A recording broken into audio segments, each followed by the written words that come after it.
Okay, it says we're live. Hopefully, third time's the charm. I am allergic to technology. I hate it. It's the bane of my existence. However, I have felt the calling for about a year now to start a YouTube channel because I've undergone uh, challenges that are unique to Jehovah's Witnesses, and that there are very few resources or guidance on. And I'm now in a position in my life where okay, I've gotten over some of those, and I hope to be able to be a resource, a reference for other witnesses that are not so much interested in activism necessarily, but in moving on with their lives and bettering themselves and making up for lost time. And you know making the most out of a traumatic and damaging situation. So, if you are unfamiliar with me, or if you don't recognize me because I look very different than I did when I interviewed with XJW Fifth, I don't recognize myself in those videos. That was not me. Um, but I was a company man. I was still shedding the top layers of company man that I was born and raised to be. My name's Pedro, if you can manage it. If you're intermediate, Pedro, and if you're a beginner, Pedro. Um, like the apostle Peter, the one who draws the sword before he thinks, the one who jumped off the boat before he could think and wanted to walk on water. Anyway, I did those two interviews with Fifth. I had reached out to Fifth because I felt that I had a unique perspective, that I was given access to behind the scenes um, information that would be of interest to those in or out of the organization, that would lend validity to the grievances that people have aired about Watchtower as an organization. And I reached out to Fifth because he seemed to me the most serious of anyone at the time that was doing videos. Everyone's obviously got an ego, but his did not in any way distract from what he was doing, from his activism, and I appreciated that. It wasn't about him; it was about helping people. Um, and the fact that he has not tried to monetize and really capitalize on something that was very successful shows that to me. There are other activists who have now been exposed. Um, and I don't give a shit about these people, man. I never did. I'm not going to name names, but the leader, the apostate governing body. I saw through him from the beginning. Um, when you're in special full time service, you peek behind the curtain, you see Oz, and you see often that Oz is short and insecure and limp wristed. And so, even though this man has helped thousands, maybe tens of thousands of people, I could tell even way back then, 5, 6, 7 years ago, however long it was, that the man was just in it for himself, and he was interested in having the first place in the congregation, in the apostate congregation now. And that's one of the things that stopped me from continuing in my activism, was delving into the world of ex Jehovah's Witness activism. I went to the protest in Warwick with my ex at the time, um, and we were curious to see what it would be like. I wanted to connect with other ex fellow believers and hopefully establish some friendships, some support networks. But it was disappointing. It was very eye opening, and it was fascinating, like psychologically fascinating. We met up at a park near the new world headquarters, and we were the first apostate party at the apostate party. Um, and when we started meeting each other, everyone was still very proud of the positions that they once held in the organization. Everyone made sure to with it was just funny that here we were all this fellowship, disassociated, drifted, physically and mentally out, and yet these made up privileges with arbitrary prestige, they still meant a great deal to most of the members in that group. And we huddled together. We essentially had a meeting for field service. Scriptures were discussed. Car groups were assigned. And the only thing we did not do was pray to close that meeting. It was very, very strange. And there was a jockeying for who is the elder, who is the ministerial servant of this group, who gets to pass the microphones, who gets to read. There was that jockeying, and I was very turned off by it. Luckily, we found a couple that was also just there to check things out, and so we rode with them to the headquarters, and the behavior we witnessed there was very off-putting even to us. And we know what watchtower is really about. We've been through it, we've seen some things, and yet the behavior on the part of the protest members lacked class, and it was frankly embarrassing to point out one specific memory that sticks out for me was watchtower property went to the highway, so we couldn't protest on their property. Obviously, we had to be across the highway. One of the ex-witnesses who was protesting, who had previously had some kind of importance in the organization, he crossed the highway. Watchtower responded by turning on the sprinklers, which looked bad on them, but then the brother proceeded to flip them off, and dance around in the sprinklers. And whatever, it's a free country. Far be it from me to tell another grown man what to do, but the objective we had stated we were there for was to help people on the inside. And we all know how we were as witnesses. We all know how the witnesses are.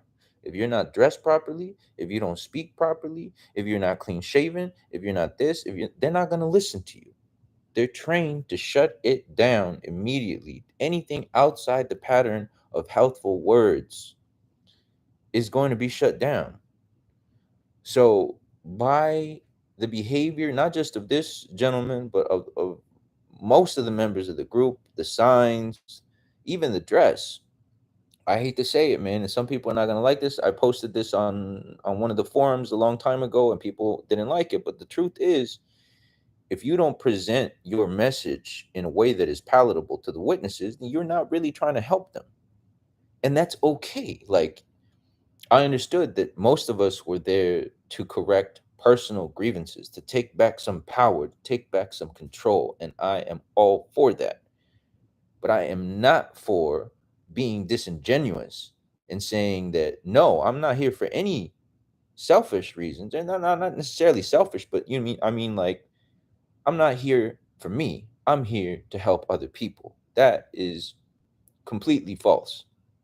So I was very turned off by that, and I'm sure some of you have seen the videos of people later going into the kingdom halls, causing a scene, causing a disturbance. And how many people do you think that woke up?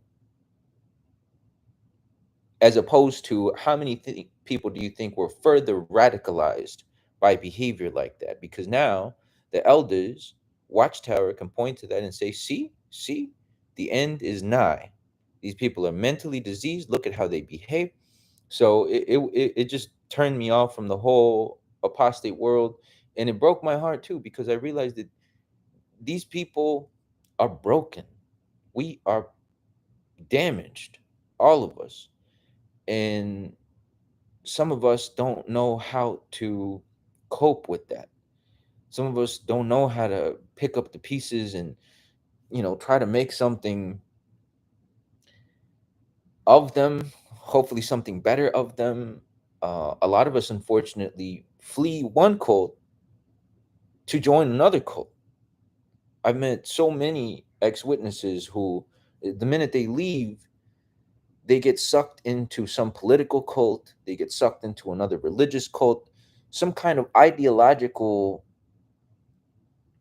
grasp is taken as soon as they, get their ticket to freedom. And what a shame. And I can't say that I've been immune to it. Everybody goes through a period of overcorrection when you're discovering who you really are, what you really believe, how like you have no idea, is this me, or is this because I was a Jehovah's Witness? Is this because they told me this? So you're going to go through a period of overcorrection where you're drawn to things that you're not really drawn to, but it's just because it was the forbidden fruit. And some of those things stick, s- you know. So I went through that period, and thankfully I've come out of it, I think, pretty well adjusted. Um, Obviously, anybody who's a witness is a fucking weirdo. Anybody who ever was a witness is going to be a weirdo, um, in the best way sometimes, though. All of the, well, not all, but many of the ex witnesses that I've met, especially the well adjusted ones, extremely bright people, extremely kind people, genuine people, very, very creative, and for the most part, very, very unique, which is sorely lacking in today's society. So, you know, there, there's nothing wrong with the weirdness that we all carry from being witnesses. Um, but some of us adjust better than others. Some of us never adjust, and some of us never wake up to the fact that we're still in a cult mentality, unfortunately. So, um, that's the story with my activism. Because this is a bit of a personal update. This is just kind of an introductory video before I get into other themes that are more specific in addressing challenges that we face as ex witnesses or as ex cult members, any cult. When people ask me what cult I was in, I don't like to tell them witnesses because immediately their answer is like, oh, that's not a cult. It's like, oh, because you were in it, because you would know, right? Um, so I like to, but also a cult is a cult is a cult, whether it's Mormonism. Well, I don't know enough about Mormonism, but pretty sure it's similar. Um, but for sure, the Amish do the same shit. Scientology, so all the cults use the same manipulation tactics, the same high control techniques. So it doesn't matter. So these hopefully tips are useful to not just ex witnesses but ex cult members in general who share a similar path in leaving their their fundamentalist upbringings. So anyway, that's with regards to the activism. With regards to my mother, people have posted often on my interviews because my mom checks and she tells me um, that people are curious. Well, my mother eventually spoke to me again after 6 months. Um, we repaired our relationship. It took some time. It's to the point now that we've never been closer. I tell my mother everything now. I used to hide from my mother when I was a Jehovah's Witness. I was constantly ashamed before my mother, as a witness. I felt that was never good enough. And she was very hard on me and very judgmental. I talk to my mother about girls now. I talk to my mother about smoking weed or doing psychedelics. My mother knows everything. She knows who I am now. And I'm happy to say that I think she's finally proud of me. It took a while, but my mother woke up on her own. At first, she didn't want to discuss um, theological problems, and I was probably heavy-handed in trying to rattle her out of the ideology. I wasn't content with just having access to her again. But in her own time, I left her alone eventually, and she started doing her own research, and she found out about the bullshit. While in Africa, the brothers are having to die for a party card. In Mexico, you can get the party card. This what? So my mother, things like that woke my mother up to the fact that, yeah, this is not the truth. She drifted. She never went back. Um, and she lives on the other side of the country, but I'm happy that I'm able to fly her out frequently, and so we see each other um, quite a few times a year.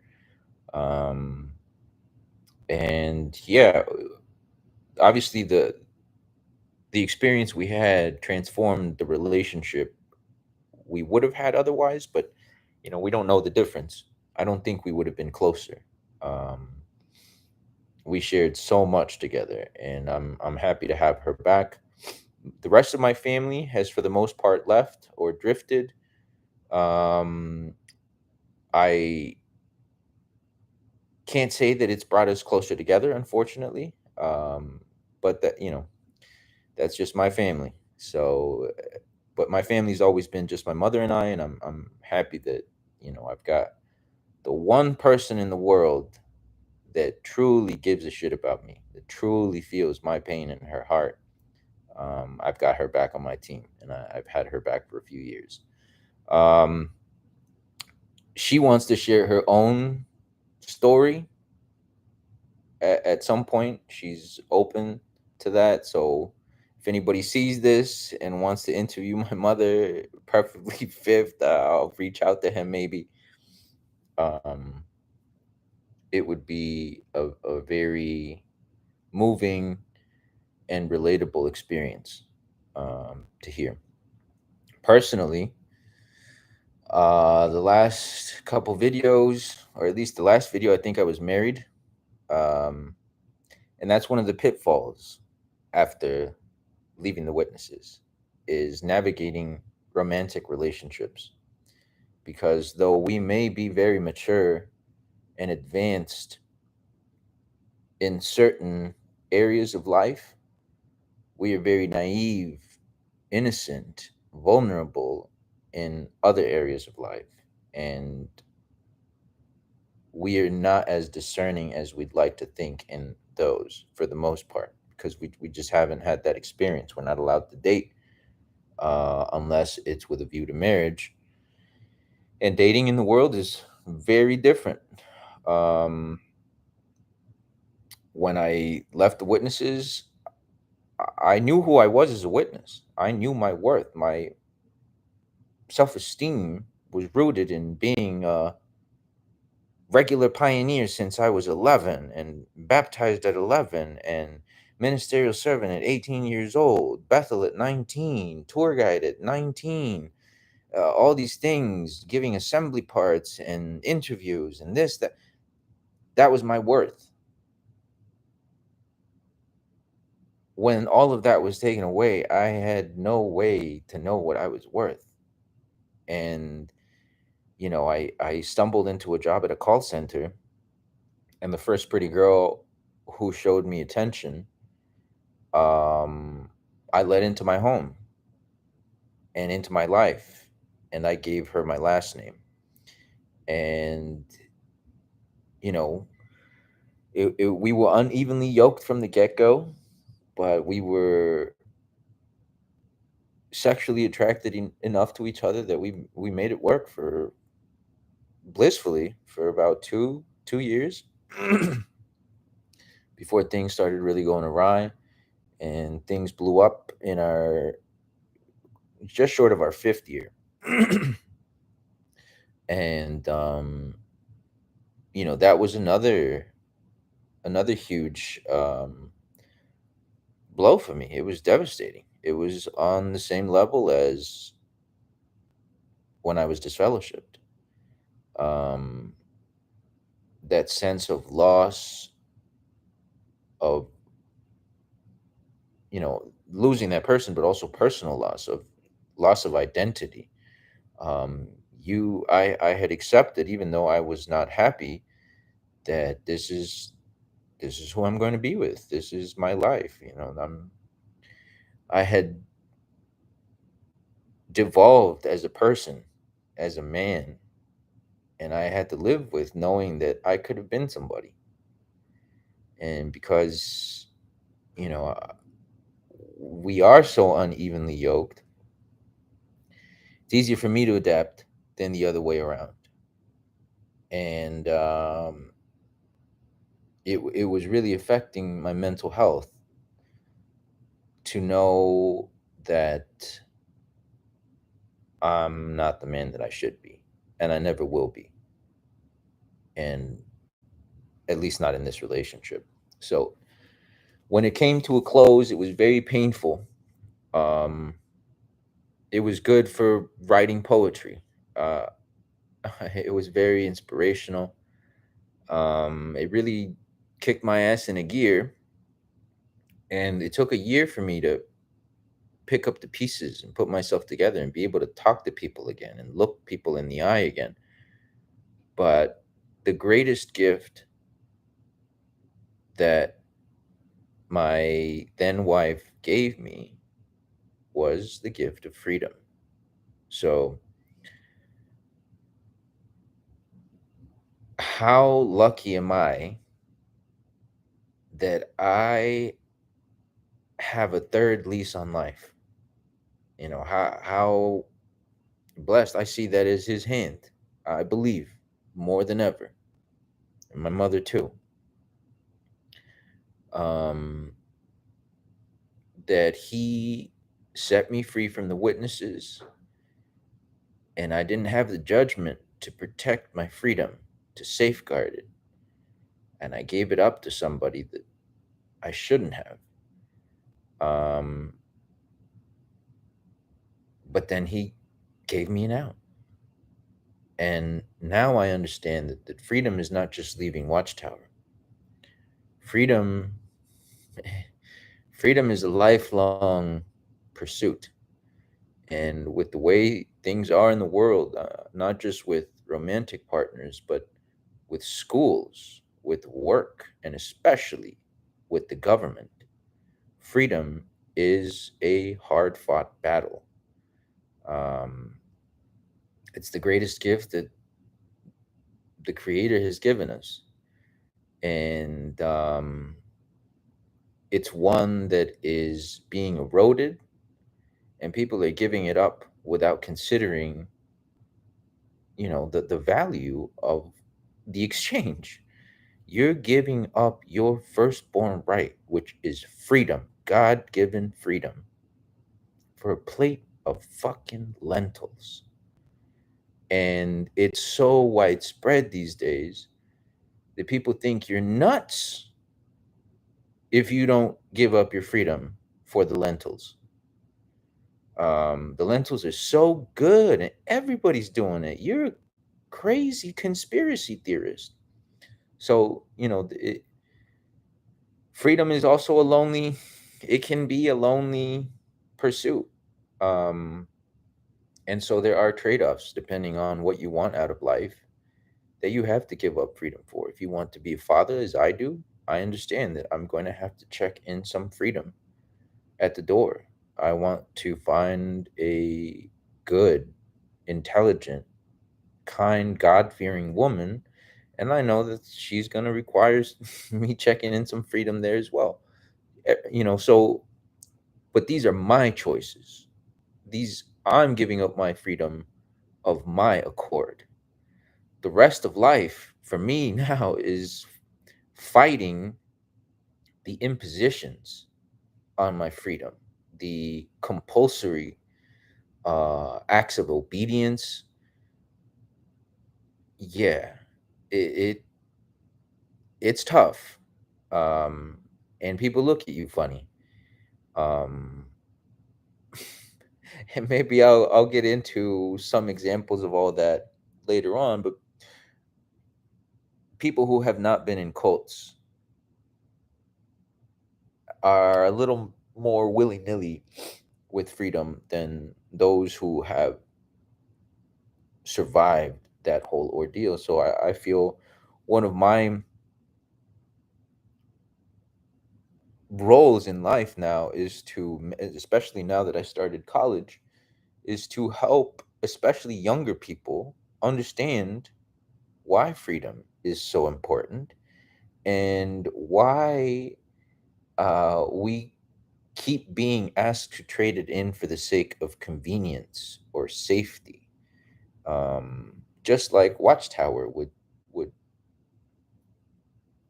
use those manipulation tactics, that propaganda, to get us to follow along, even if we were starting to question or if things weren't adding up. For your health and safety is the oldest scam in the book by anyone. Um, so anyway, on another personal note, I was in a relationship, another relationship that also taught me a lot. I've I've been like Samson, basically, these since I was disfellowshipped, and I've gotten my mane shorn a couple times, but the Alpha and Omega has been very kind to me, and he's given me another chance to grow back my locks. And I think this time he's he's putting the onus on me to be able to handle that and to understand, like, don't let them cut your hair off, don't give up the secret, um be careful who you let into your life. But anyway, I had let in someone I shouldn't have, who cut my hair and had the Philistines fall upon me, and I had to pick myself up again. This was a much shorter reconstruction period, though. And I had never been so aware of class differences in a relationship, because living in New York City, you could be dating a millionaire's daughter, but she lives in New York City, so she's familiar with other cultures, other people, other class. But I dated someone from across the country who was in school. Both of her parents are doctors. Um, she was given a big house, yard, vacations, a car, dogs, everything. Her parents pay for apartment, off campus, the whole thing, her education, everything. So there was a big disconnect. And afterward, I had never been so aware that I was the help son. And anyway, me personally, like, I don't agree with that. I don't treat people like that. But I realized, what am I gonna do? Am I just gonna gripe about this and cry? It's not gonna change the world. And I want my kids to have some of the opportunities that these people have. So how do I make that possible for me? For them, you got to get educated. And so I thought applying to college was going to be a piece of cake. You just fill out the application and, do a test, and that's it. And that was a whole education in and of itself, just applying to college. Um, because I was homeschooled my last 2 years, in New York State, a homeschool diploma is worthless if it doesn't meet the credits that are required here. So I had to get a GED, and I had to study for the GED. I've been out of school for a while now. So I was doing the studying. I went to the testing center, and after shoveling shit for as long as I have, I don't take anyone's shit anymore. I'm very polite. I'm very respectful. I try to be very agreeable until somebody treats me differently than that. And then it's another it's a whole nother situation. So I was kicked out of the testing center when I went to test for my GED, and I was ready to quit right there, because I had been able to purchase my freedom essentially, and I wasn't working a 9 to 5. I don't answer to anybody. Nobody tells me what to do. And now that I'm trying to better myself for the long term future, I see that you have to plug yourself back into the system, and you have to do the politicking and shoveling bullshit that I hadn't had to do for years now since leaving the witnesses. So anyway, I was ready to quit that day. I got on my phone. I called my mother. I told her I'm not doing it. I'm not doing it. Fuck this. I'm not doing it. And then, um, what do they say? Cooler heads prevailed, and I realized there's no other way out. My means of revenue, which has been a godsend, truly, is not going to last forever. And what am I going to do? I've got to get an education. These people don't take you seriously if you don't have paperwork, just like they've always been. They did that with Jesus. Oh, where's he from? Nazareth? Oh, who's his father? Oh, Joseph, the carpenter? What? Oh, which rabbinical school did he go to? Uh, They're doing the same shit today. It's always been that way. You have to have paperwork, or they don't take you seriously. And I am a writer. I don't want to kiss any ass to get my work out there. Um, and so I decided that I'd have to finance my own way. And I need a terminal degree for that. But I got to start with this GED. So I got over that whole experience with that guy. I went to a different testing center, and I took the English portion, whatever science portion, math portion. I got my GED. And then I had to start applying for financial aid. I had to prepare for the SAT and the ACT, because if I'm applying to college, finally, I'm going for the fences. So I applied everywhere. I think I applied to like 30 schools. Um, my dream school, local schools, reach schools, very reach schools, Ivy League, Stanford, USC is my dream school. Um, I applied to Washington, Oregon, places that I wanted to live in as well, and some city schools here. So I ended up getting a Harvard interview, which, I know it's just a token interview. It doesn't mean anything, but I got to go to the Harvard Club in the city and chat with one of the alums. And yeah, they didn't accept me, obviously. um, their loss ultimately. And I won't forget all the schools that turned me down, including USC. They broke my heart. Um, I got accepted into a very good school that's walking distance from me, and I started the summer semester um, with the intention of majoring in psych for now, and eventually switching to neuroscience if I can handle the science course load, which I hope that I will be able to, because that's kind of the corner that I've backed myself up into. That's the terminal degree that I need, is MD. And I know a lot of people um, might roll their eyes, but I'm not 18 years old. I've done extensive research on what it takes. I have friends at every stage of the process. I've got friends that are starting out pre med, starting out undergrad. Um, I've got friends that are applying to med school. I've got friends that are in med school, that are in residency, that have been practicing for decades. So I've got a good understanding of what it takes, and it's just hard work.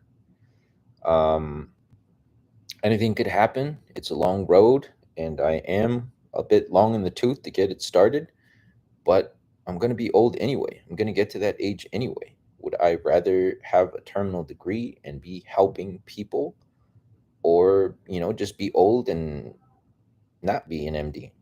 So that was my thinking, and what got me interested in psychology. Ultimately, I want to be a psychiatrist. Not psychology, because you need a terminal degree. You have to defend a thesis, which, in my opinion, is arguably more difficult than completing medical school. And you're not getting paid very well for all of that once you're done with it. So, and a psychologist on a clinical team still answers to the psychiatrist. So, um, what led me down that rabbit hole was I started looking for therapy, and I found someone in the city who, was going to Columbia doing her master's there. Um, but she had no experience with cults, or, cult survivors, anything of the sort. She was focused too much on the present and the future, and didn't understand how much of the present and future is dictated by my past as a Jehovah's Witness. And I need to unravel all of that, um, before I can just focus on the present and the future. So I wasn't getting what I needed out of it. When I was doing research, I found people that were ex cult members, or that were very familiar with cults, but who did not have the professional qualifications to best assist people.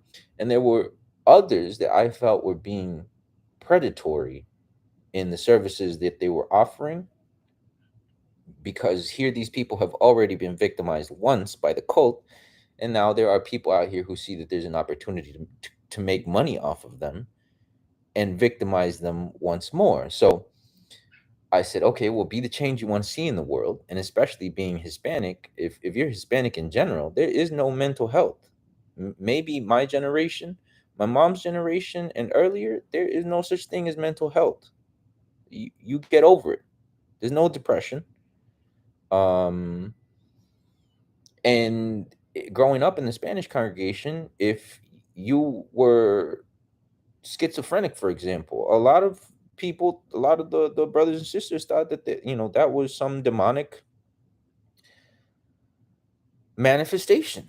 Um, so there's a lot of stigma with mental health in the Hispanic community, but we are not immune to the mental health distresses that are brought on by life in this fucking world.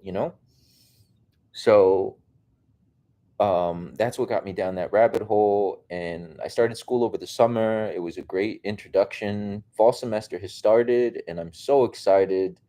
I'm delighted to be surrounded by young people who have not had the joy of life beat out of them yet, who are very idealistic and somewhat unrealistic, but they have a lovely outlook on life still, and are very positive. I've met great professors who care and who are interested in my story. I know I'm at the school that I'm supposed to be in, and I know that I will have the resources and the help to see me through to whatever goals I want to accomplish. And I've been putting myself out there. I feel like I'm at an assembly again or at a convention. All the mingling and the networking that you do.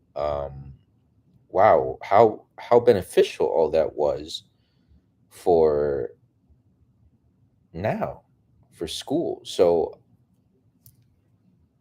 my mother and I have both gotten to the point where, though we know the pain, we know the humiliation, the suffering at times that we had to endure to be Jehovah's Witnesses, especially at the hands of our brothers and sisters. Um, but we've gotten to the point where we're grateful. Kind of like Paul said, or who was it? Paul or Barnabas, or whoever said, be joyful for it all. If you're being persecuted, be joyful. It's all joy. Because now we see the practical value. Being a Jehovah's Witness made me nearly bulletproof to take on some of the people that I have to take on today. Being a Jehovah's Witness taught me how to speak, how to reason, how to advocate, how to persuade, how to write. It gave me so many tools, and it brought me to New York. I wouldn't have had the life that I do if I hadn't been recruited here by Watchtower. So there's been so many benefits, and I guess it's also different for me because I got out young.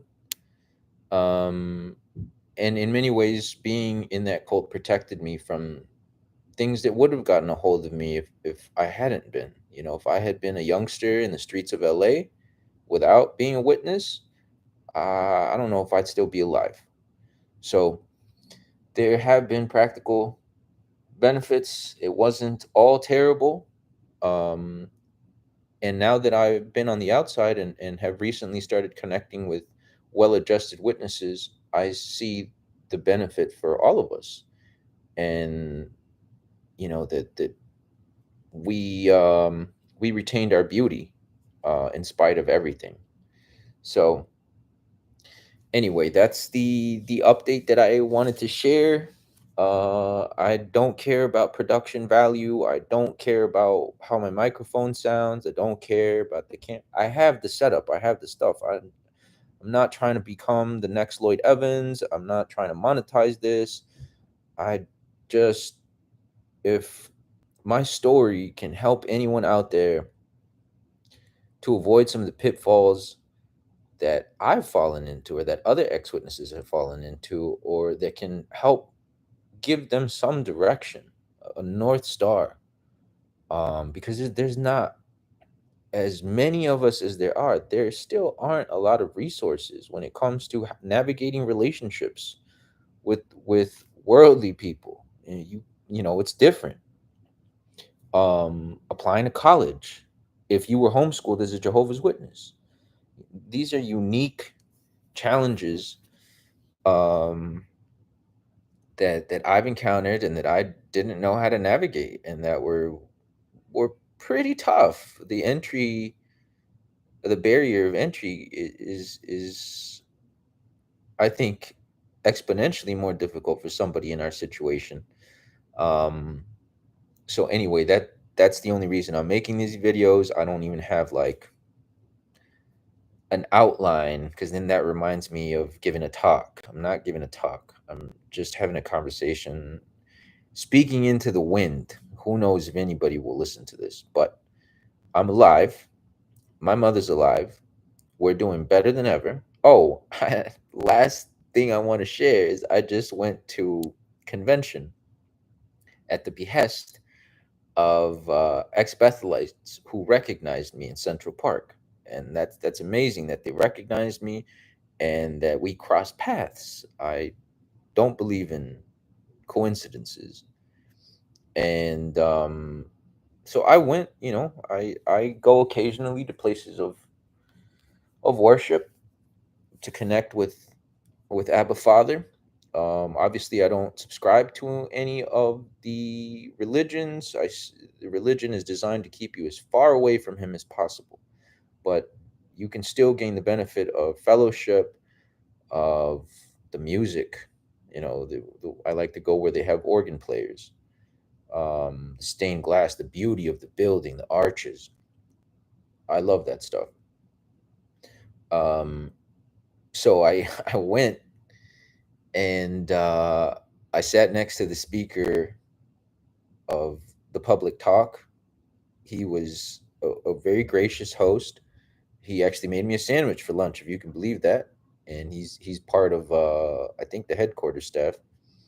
And I said I said he and his wife sat between me and a helper of the governing body, who was there on a speaking assignment. So I sat with the VIPs, and I went in with my red, white, and blue pocket square, with an open shirt, um, skull on my lapel, with my earrings and my my tattoos, and of course the sunnies. These are part of the uniform. Um, and I don't care how anybody feels about it.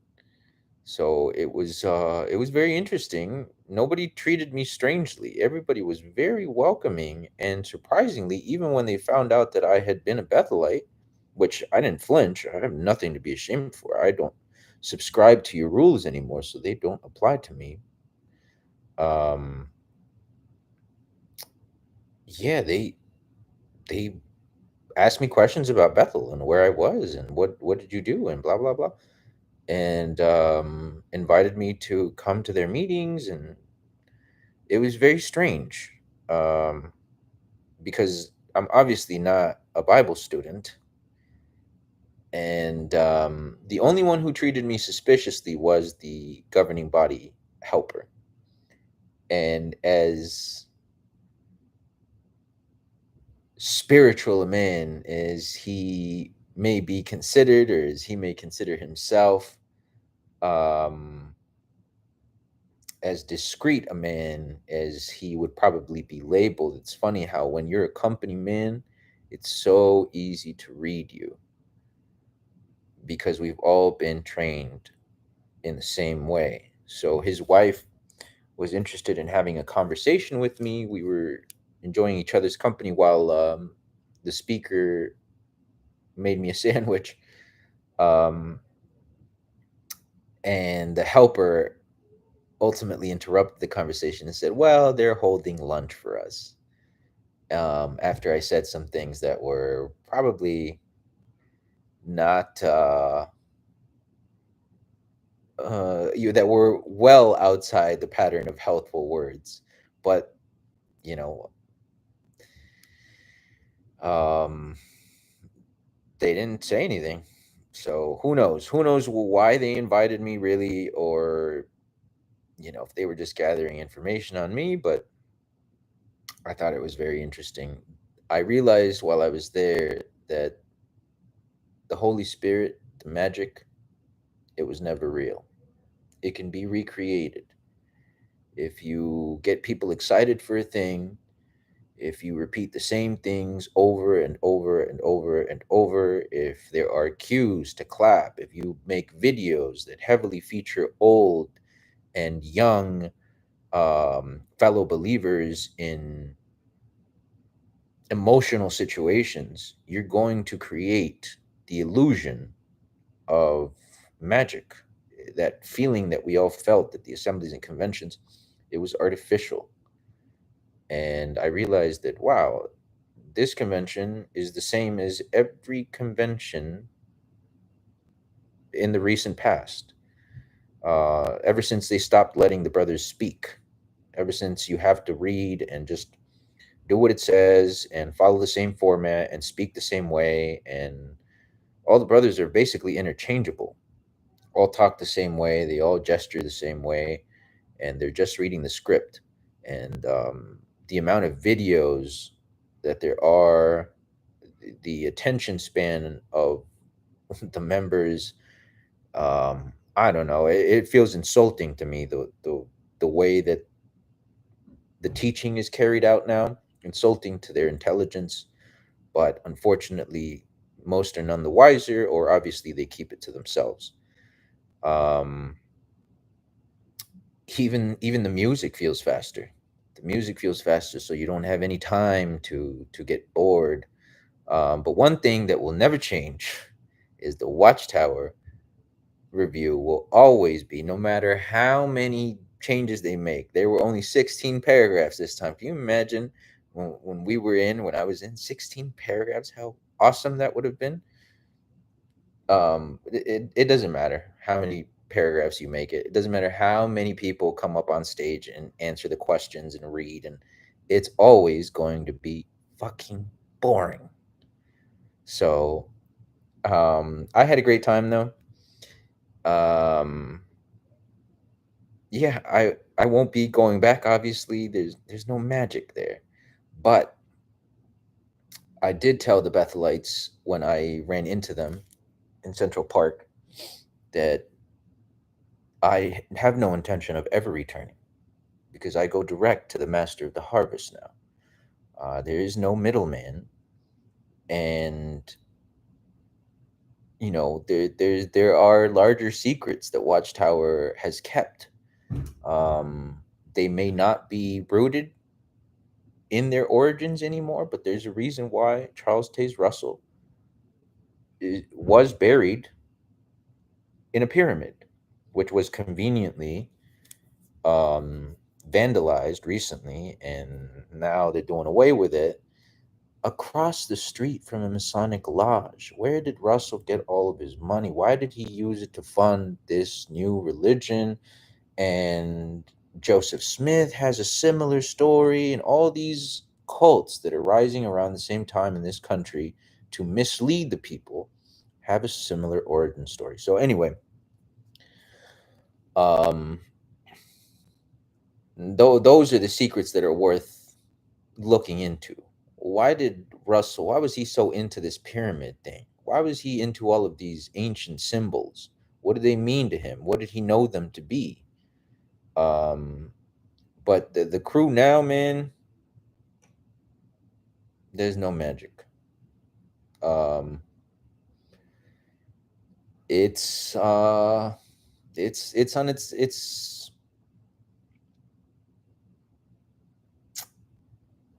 what's the word? It's on its dying breath, the organization. So there is some solace to be taken from that. The exposure of the child sex abuse scandals all over the world, like undeniable. Toni Morris being removed and whatever happened there.